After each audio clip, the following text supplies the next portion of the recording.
આપણે પાપડનું શાક બનાવવાનું છે, તો એના માટે આપણે 2 પાવડા તેલ નાખીશું. આપણે એમાં જીરાનો વઘાર કરવાનો છે.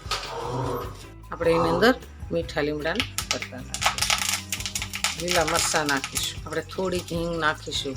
મરચાંને આપણે સાતરવા દેવાના છે. આપણે હવે એમાં ટામેટાં નાખીશું. આપણે સ્વાદ પ્રમાણે મીઠું એડ કરીશું. આપણે સ્વાદ પ્રમાણે ખાંડ નાખીશું. ફરી પાછું આપણે એને હલાવીશું. આપણે ટમેટાને સરસ તળવા દેવાના છે. આપણે એમાં લાલ મરચાંની ચટણી લીધી છે, લસણવાળી કરી નાખી છે, તો આપણે એની પાણી નાખીને પેસ્ટ બનાવી નાખીશું.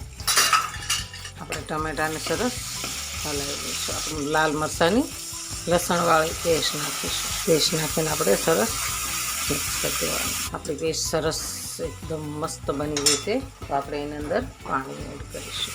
આપણે આને સરસ ઉકળવા દેવાનું છે. આપણે એની અંદર ધાણા જીરું એડ કરીશું, હળદર એડ કરીશું, આપણે થોડોક ગરમ મસાલો એડ કરીશું. બધા મસાલા આપણે મિક્સ કરી દઈશું. એકદમ સરસ ઉકળી ગયું છે.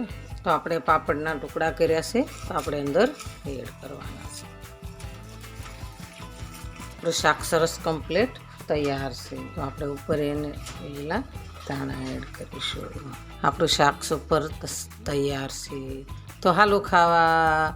જો આ મારો વિડીયો ગમે તો લાઈક, શેર અને સબસ્ક્રાઈબ કરી દેજો. રાધે રાધે.